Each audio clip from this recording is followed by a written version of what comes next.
Vamos lá então, gurizada.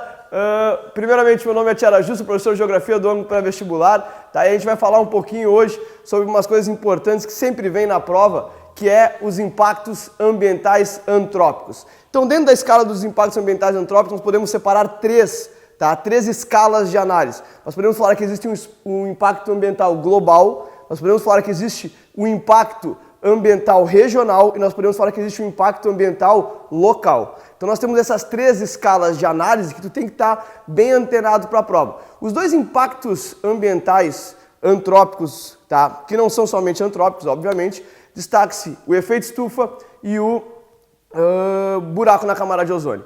O buraco na camada de ozônio, ele ocorre devido a um gás chamado CFC, o clorofluorocarboneto. Então, devido a este gás, lembrando que o buraco é a camada de ozônio, tá? Ele serve para filtrar os raios ultravioletas, fica então muito claro a necessidade que nós temos de combater este gás. Isso ocorreu quando? A partir de 1987, no chamado Protocolo de Montreal. A partir de 1987 nós temos o fim, teoricamente, tá, da utilização de gás do buraco na camada de ozônio chamado CFC.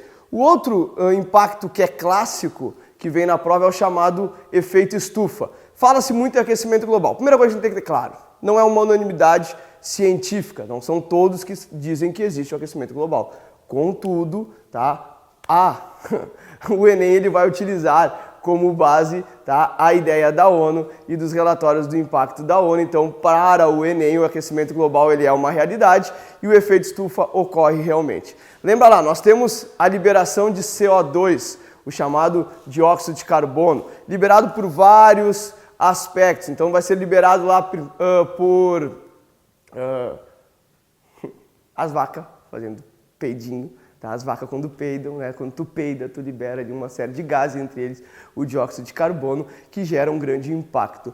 Carros, automóveis, indústrias, entre outras coisas, tudo isso vai gerar um impacto ambiental muito grande. E é como se fosse uma estufa, tá ligado? Já entrou num carro, tá? Tu entrou num carro lá, um dia de tarde, deixou o carro no sol. Tu entra dentro do carro, a temperatura dentro do carro está muito mais elevada do que a temperatura que está fora. É mais ou menos dentro dessa lógica, só que tu imagina o dióxido de carbono. O dióxido de carbono ele serve como uma película. Essa película impede que a radiação retorne para, teoricamente, o espaço. Por consequência disso, fica retido, aumenta a temperatura. Aumentou a temperatura, nós temos os impactos mais clássicos que mais vêm na prova, que são aqueles impactos relacionando ao aumento do nível do mar, entre a mudança de regimes pluviométricos, entre outras coisas. Então te liga nisso. Se formos falar em impactos na escala regional, que é o segundo item que a gente falou, primeiro impacto tem que te lembrar, chuva ácida. Regiões com grande concentração industrial, por consequência disso, nós vamos ter a liberação de vários gases, entre eles dióxido de enxofre, certo? Dióxido de carbono. Todos esses gases entram em contato direto com a chuva e, por consequência disso, a chuva cai, obviamente. E aí nós temos a mudança de pH do solo, o aumento da mortalidade da biodiversidade, entre outras coisas. Então esse é outro impacto, tem que dar uma olhadinha que é bacana. Outro impacto que é importante, a chamada ilha de calor. Quem aqui nunca pensou na ideia de quando tu sai do centro de uma cidade e tu vai para a sua região periférica, a temperatura cai. Por que ela cai? Isso é um conceito muito utilizado na climatologia chamado ilha de calor. A ilha de calor baseia-se no seguinte: as regiões centrais elas têm uma maior verticalização. Essa maior verticalização gera, por consequência disso, uma diminuição na circulação do ar.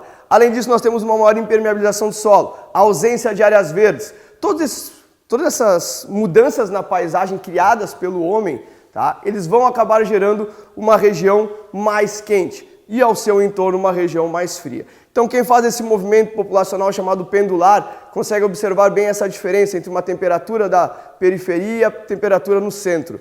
O centro, a temperatura sempre é mais elevada. Então, isso tem que te ligar para a prova. E o terceiro caso mais regional diz respeito à chamada inversão térmica, característica da região de grandes concentrações populacionais como São Paulo. Lembra lá, quando tu vê aqueles vídeos do comandante Hamilton, tá? Lembra do comandante Hamilton? Que sempre passa lá de helicóptero pela capital paulista por cima, parece que está sempre sujo, está sempre poluído. Por que aquilo ocorre? Aquilo é uma característica no inverno. O inverno gera uma temperatura mais baixa, então dá uma olhadinha aqui no desenho aqui que explica a inversão térmica. O inverno gera uma temperatura mais baixa, no final da tarde o solo se resfria, gera uma camada de ar frio embaixo. Essa camada de ar frio embaixo, nós temos uma camada de ar quente em cima e logo acima nós temos outra camada de ar frio. Então essas três camadas que vocês podem observar, ela deixa a camada de ar quente presa entre duas camadas de ar frio. Por consequência disso, nós não temos uma célula de circulação atmosférica. E se nós não temos uma célula de circulação atmosférica, por consequência disso, nós vamos ter todos aqueles gases que são liberados no final da tarde de São Paulo na hora do rush, presos na atmosfera e dando aquela impressão de que os gases, que a cidade está sempre suja, sempre poluída. E gurizada, outra coisa, em escala local. Na escala local, tente ligar e dar uma olhadinha lá na prova em algumas coisas que são importantes. Primeiro, desmatamento, tá? Um impacto local que tem uma escala global. Por quê? Porque ele acontece numa escala local, mas ele acaba sendo repercutido numa escala global, ocasionando, obviamente, um aumento do efeito estufa. Então dá uma olhadinha nisso na prova lá, tranquilo? E outra coisa que tu vai ter que olhar na prova também, que eu acho que é importante, são os deslizamentos. São uma pedida bem clara do Enem. Ou seja, os deslizamentos de terra devido à retirada da cobertura vegetal nas encostas dos morros. Isso também é uma coisa importante, dá uma olhadinha.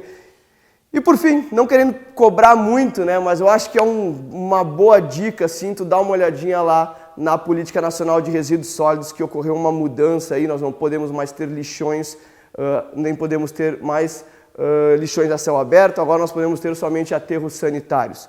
Então só pode ter aterro sanitário no município e por consequência disso nós temos aí uma mudança geral. Então dá uma olhadinha nessa Política Nacional de Resíduos Sólidos que vem ocorrendo no Brasil a partir de 2011. Isso é importante. Agradeço novamente por aturar o professor Caolho aqui dando umas dicas. Tranquilo? Continue acompanhando os vídeos. Um abraço, vai lá que a prova é tua. Beijo!